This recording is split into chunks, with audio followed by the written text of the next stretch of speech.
Section 1. You will hear a conversation between Simon and Lisa. First, you have some time to look at questions 1 to 10. Now listen carefully and answer questions 1 to 10. Hi, Lisa. How are you? You look a little puzzled. Hi, Simon. I am. You're familiar with the campus, aren't you? I can't figure out where anything is. Well, let me give you a hand then. Which places do you need to know? First, I need to know where the library is. I haven't registered yet. All right. You know where the North Gate is, don't you? Yes, it's up that way, about 200 metres. Sorry, Lisa. I'm afraid it's in that direction, and it's about 500 metres away. Well, that begins to explain why I can't find anything. So, the South Gate. North. Then it's a little towards the West Gate. You can't miss it, because it's really big and has a large sign on it. OK, I'll take your word for it. The second place I need to find is the Sports Centre. That's in the southwest part of the campus. It's easy to see because there's the outdoor athletics stadium nearby. OK, next I need to know where Churchill Building is. That's where I have my lectures tomorrow. That's back by the library. You know the building, the McDonald building, where our department is? Yes, that's right by the East Gate, isn't it? Right. Well, the Churchill building is opposite. Well, almost opposite that. Not that small building directly opposite? No, the larger one beside it. Got it. OK, last one. Where's the cafeteria? I know it's next to the bookshop. And can you see the bookshop? Well, hang on.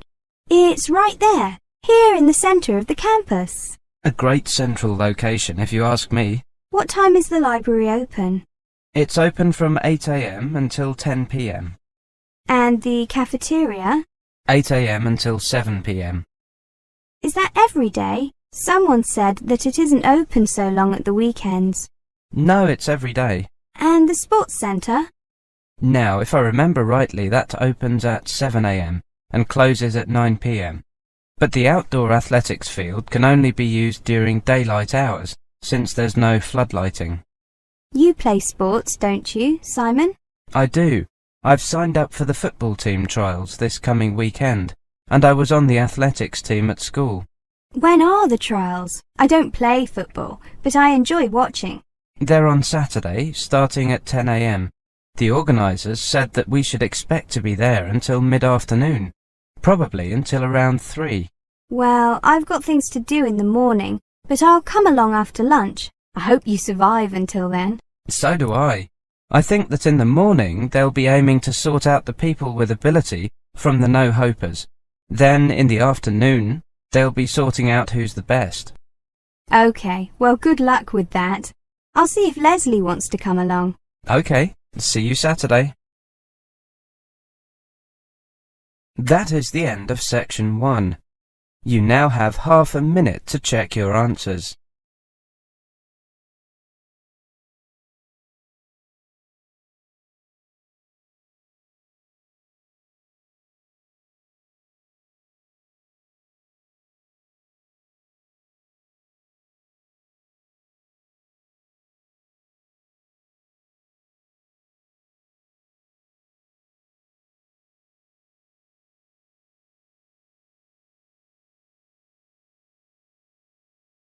Now turn to Section 2. Section 2. You will hear a presentation on living in London. First, you have some time to look at questions 11 to 20.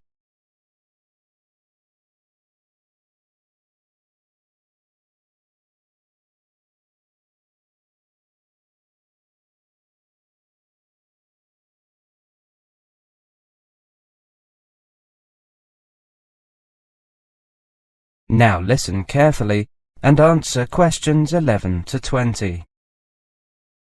Welcome to this latest lecture on living in London. Today we're going to look at transport, and I'd like to start with the London Underground system, also called the Tube because of the shape of the tunnels. First, you need to learn your lines. There are 12 different lines, each with its own name. For example, the Piccadilly line, the Circle line. Each line is a different colour on the map of the underground system. You can find the map in the ticket hall at each underground station, and usually on the platforms as well. Sections of the map are also displayed in the carriages of the underground trains. Before you begin, it helps to know which line you are starting on and on which line your destination can be found. If they are on different lines, look at the map to see where the two lines cross, and note the name of the station where they meet. That is where you have to change trains. If the two lines do not cross, keep looking until you find a third line that crosses both of the other two. Then you will need to change trains twice. You can buy a ticket from one of the automatic machines or from the ticket office. Either way, you need to know the name of the station you are going to. You also need to know whether you want a single ticket, which is valid just to get you to your destination, or a return, which gets you there and back again. Fares are based on a zone system. The more zones you travel through, the more expensive your fare is. There are 6 zones, with Zone 1 covering central London and Zone 6 covering the outskirts of the system, including, for example, Heathrow Airport. Most of the underground maps show which stations are in which zones. A single ticket for travel through all 6 zones currently costs £4. Depending on how far you are travelling and how many journeys you need to make, it may be cheaper to buy a one-day travel card, which gives you unlimited travel on all London Underground and bus services. The day you buy it. A one-day travel card covering all 6 zones currently costs £8. You can also buy an Oyster card. This is the best option if you are going to be in London for a long time. You get a discount on all tickets, usually about 10%. And you don't have to queue to buy tickets. Just buy credit for your card and then use it as directed when you enter and leave underground stations at the start and finish of your journeys. At underground stations you must pass through an automatic gate. Put your ticket into the slot to the right of the gate. When the gate opens, pass through. As you pass through, your ticket will pop up from another slot on the top. Pull your ticket out and take it with you. You need it at the end of your journey. This is the same procedure for travel cards. With Oyster cards, you hold your card over the card reader at special automatic gates. If you have baggage with you, you can go through a special larger gate where you can pass through more easily. Show your ticket to an attendant and ask him or her to let you through this gate. Most stations have long escalators leading to and from the trains. Try to stand to the right-hand side, leaving space for people to walk past you on the left. When changing trains, get off at the station where the line you are on crosses the line you need. Follow the signs for the line you need and the direction you want to go in. When you leave the system, you must pass through an automatic gate again to leave the station. Put your ticket in the slot as before. If you bought a return ticket or a travel card, your ticket will pop up for you to collect again, so that you can use it later. If you bought a single ticket, or if you are on the return trip of your return ticket, your ticket will stay in the machine. To find out more about the London Underground, check the official website, www.thetube.com. This site also has the map and information in numerous foreign languages. Now, let's move on to... That is the end of section 2. You now have half a minute to check your answers.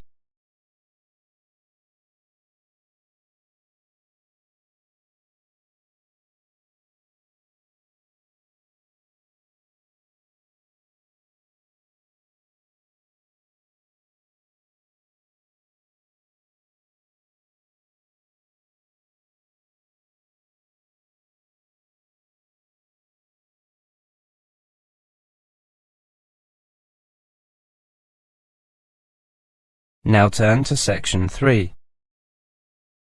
Section 3. You will hear a conversation between the advisor and an overseas student. First, you have some time to look at questions 21 to 30.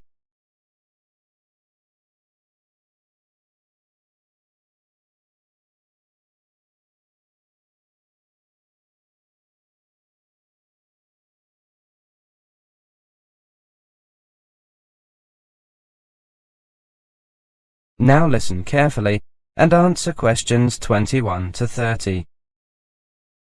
Good afternoon. How can I help you? Good afternoon. My name is Helena Schwartz. I have an appointment at 3. Ah, yes. Come in. Please take a seat. Now, what can I do for you? Well, I need some advice about my studies. I'm a foreign student from Germany, and, well, I heard that this is the place to come. It certainly is. So, what kind of problems are you having?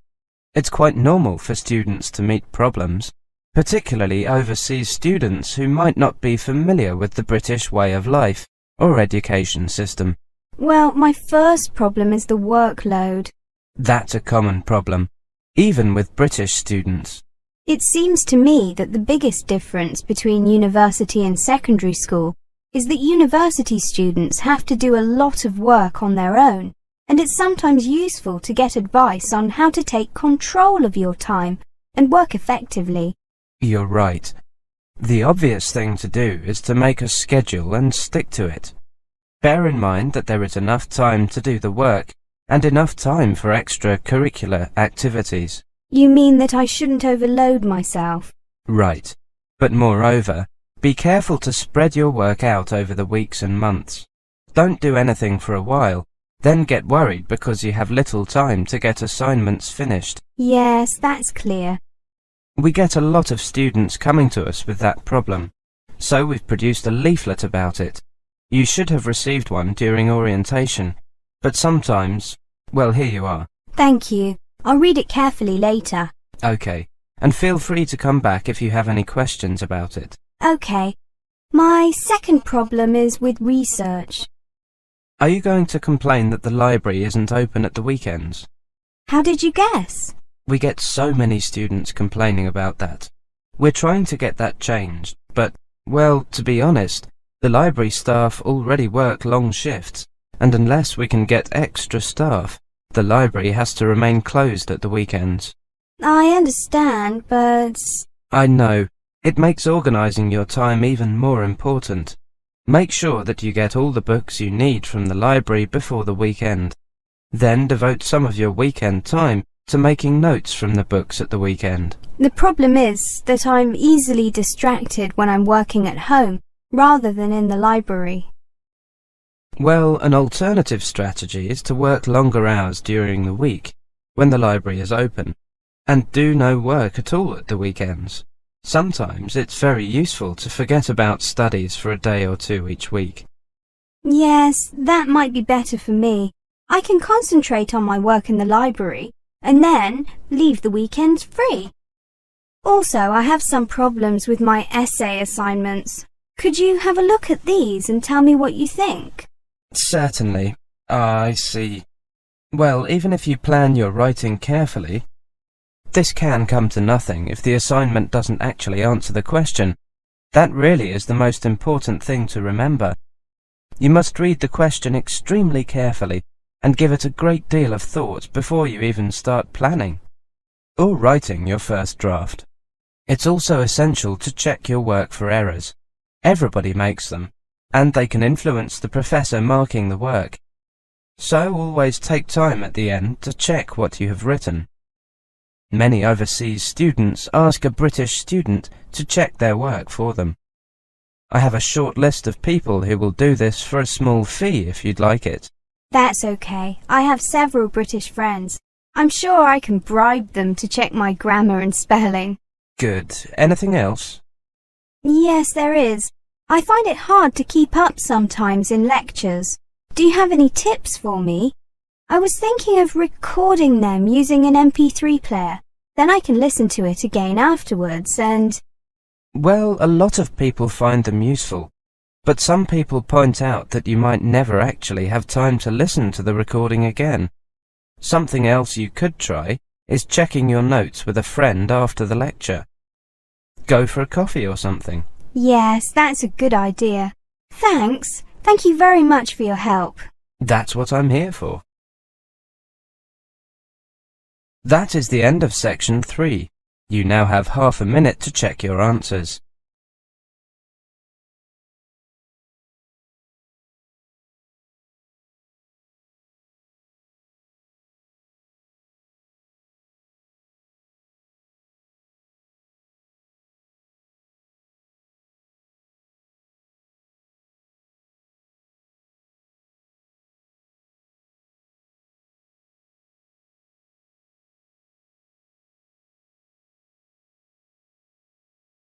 Now turn to section 4. Section 4. You will hear a monologue on the subject of volunteer work in Africa. First, you have some time to look at questions 31 to 40.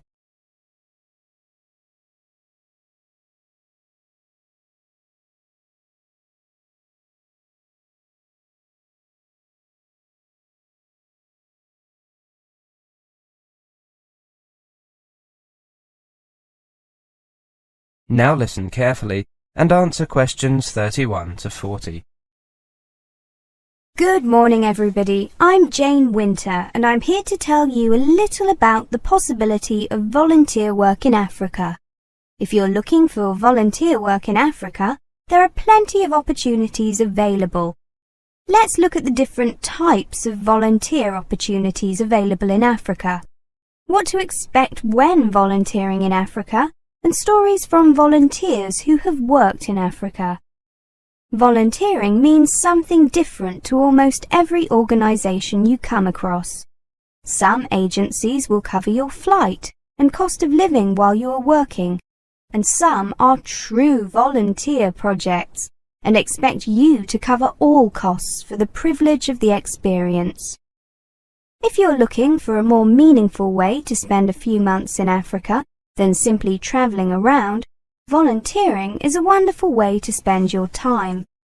Most jobs that last less than a year or so are going to be the ones you have to pay for. Jobs that require a commitment of more than a year will often offer a basic stipend to cover some of your costs. Whether you get paid and how much you get paid will also depend on your skills and how much they're in demand. Most paid volunteer opportunities in Africa are available to those who have a university education and/or a practical skill. Engineers, doctors, nurses, environmentalists, emergency relief personnel, and teachers are among the most asked for by volunteer agencies. If an organisation doesn't require you to have specific skills, then you will usually have to pay your own expenses as a volunteer. In general, most organisations working in Africa try and recruit as many local people as possible rather than foreigners, since the project should continue long after you have returned home. So don't take it personally if your intention to help people in Africa is rejected. It may just be that a local person is better suited to the job. What should you expect when you volunteer to work in Africa? Conditions are usually basic. Most volunteer opportunities take place in rural areas, where you may not have ready access to running water and electricity. Housing can be very basic, and you will likely be staying with local families. A word about cultural adaptability. As in most countries in the world, rural communities are usually more traditional than urban centres. As you will be working closely with the local population, you will have to dress and behave in accordance with what is acceptable locally. General pace of life and work is much slower than in the West. Don't expect any organisation to run efficiently and without glitches. Getting sick can be a problem. If you're spending more than just a few weeks in Africa, especially sub-Saharan Africa, your chances of getting malaria or bilharzia will also increase. Make sure you take all the medicine and precautions you need. The organisations you work with should brief you about health issues, and don't forget that local nurses and doctors will have plenty of experience with these common afflictions, probably more than your doctor at home. Initially, you may also have some problems getting used to different food and water. Anyone who has volunteered in Africa will probably tell you that the biggest impact their project had was not on the community but on themselves. Spending time immersed in another culture will change the way you look at life and is part of the appeal of volunteering. Before you decide to volunteer in Africa, you may be interested to learn what the typical experiences are of people already in the field. Later, we'll look at a selection of volunteer stories and experiences from Africa. There are many volunteers and travellers who keep online diaries of their experiences. These contain some excellent tips about working, travelling, and living in Africa. Before that, just a quick word about work permits in Africa. Many people who travel around Africa may wish to stay and work. But just as in Europe or the US, every African country will require you to get an official work permit. In most cases, these laws exist to stop foreigners getting jobs that local people may be qualified for. Unemployment is bad enough throughout Africa, so don't take a job that a local person could do. Now, let's look at a few people's experiences. That is the end of section 4. You now have half a minute to check your answers.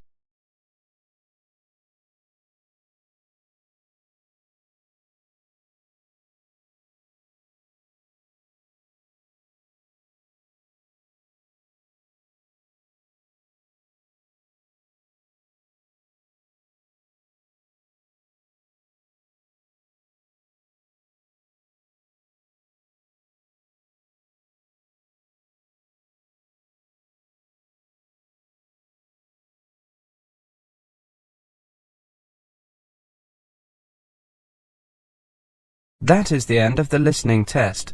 In the Ielts test, you would now have 10 minutes to transfer your answers to the listening answer sheet.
Thanks for watching. Here are other 2 videos. You can watch them as well. And if you haven't yet subscribed my channel, please subscribe it and hit the bell icon for my upcoming videos, and share these all videos among your friends.